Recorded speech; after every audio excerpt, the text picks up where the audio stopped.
Welcome to Tech News Briefing. It's Friday, July 21st. I'm Zoe Thomas for the Wall Street Journal. Apple Maps seemed to get a little lost when it launched in 2012. But according to customers and user experience analysts, the app has become more appealing and easier to use in recent years. For some, it's now their go-to app for directions.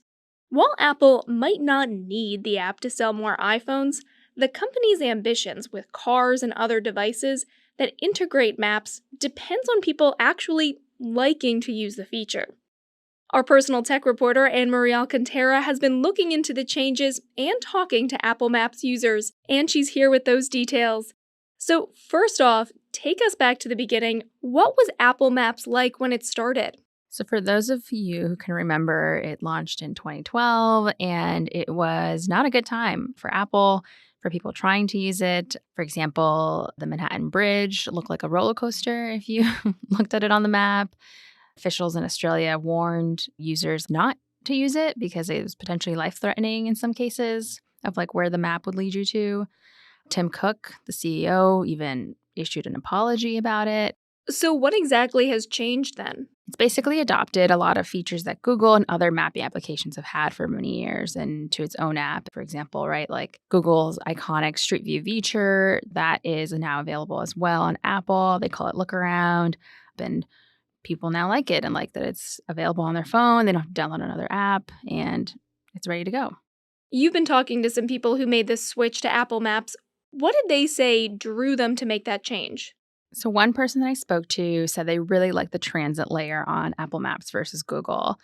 He liked that on Apple Maps, it's a little more condensed and streamlined, like the lines of different transit lines. They just look cleaner and they're less spaced out, whereas on Google, it takes over the map a bit more. Not that much more, but it's enough that it matters to him. He also believes that Apple will consistently suggest more creative ways for him to get around New York City, especially when there's like a subway that's out of service or something happens.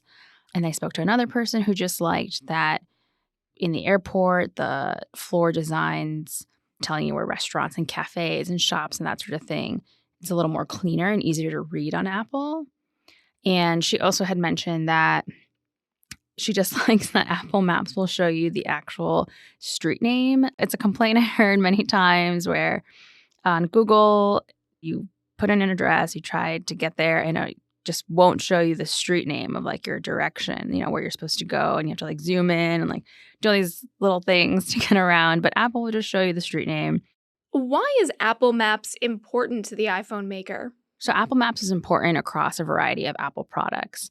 It's found in things like Find My Friends, where, if you have friends tracking your location and you're tracking theirs, or even things like AirTags, like that uses Apple Maps, and other things as well, such as your Apple Watch. If you have Apple Maps running, you don't even have to look at your phone. You can just get directions on your watch, and it'll vibrate and tell you when to go or, get off. And it also connects with CarPlay, which is Apple's car map user interface experience, and you just plug in your phone and it'll pull up Apple Maps immediately. It's just something that's really built in across all of Apple's products.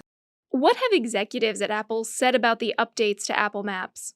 In 2020, Apple's head of software, he had mentioned that, maps have come a long way and that people have noticed. And even this year at the Worldwide Developers Conference in June, Apple has also announced offline maps, which is another feature that Google's had for many years, is now coming to Apple. So they keep iterating and, updating the app to adapt to whatever people want on it. Are there any limitations, as we're talking about how improved Apple Maps has become, that still need to be fixed? One person mentioned that they're in LA and they have an internship and they're commuting every day by car. And with CarPlay and Apple Maps will just constantly suggest a supposedly quicker route that takes them through residential neighborhoods versus the highway. And he believed it just adds way more to his commute. And another person mentioned that she uses it for walking directions a lot in Boston. And she's a fast walker. And so she'll look at the map, to figure out where to go, start walking, and it's half a mile in, and then looks at the map again. And that's when like the app recalculates and realizes she was going in the wrong direction the whole time. And so It still struggles with some, perhaps, traffic and compass navigation for some people.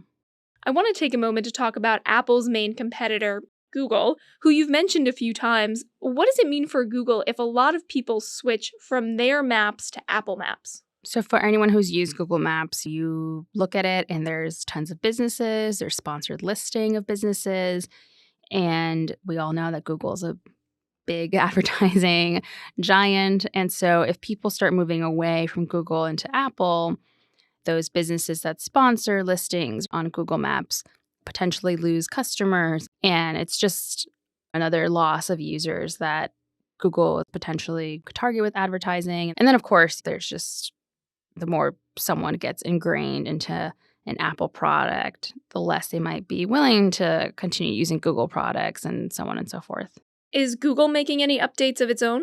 Google Maps has also undergone many evolutions throughout the years, and things like an immersive 3D view have also launched this year, where you can get a look at a place 3D and you can check what it looks like at different times of day. And that's something that Apple doesn't necessarily have yet. And they also have an AR tool that you just hold up your phone. You don't even have to type in, a bank or ATM, whatever it might be you're looking for. And it'll start suggesting sort of points of interest for you. All right, that's our personal tech reporter, Anne-Marie Alcantara, with updates on how we can get where we need to go. Thanks for joining us, Anne-Marie. Thanks for having me. And that's it for this week's Tech News Briefing. TNB's producer is Julie Chang. We had editorial support from Catherine Millsop. Our supervising producer is Melanie Roy, and our executive producer is Chris Sinsley. I'm your host, Zoe Thomas. Thanks so much for listening, and have a great weekend.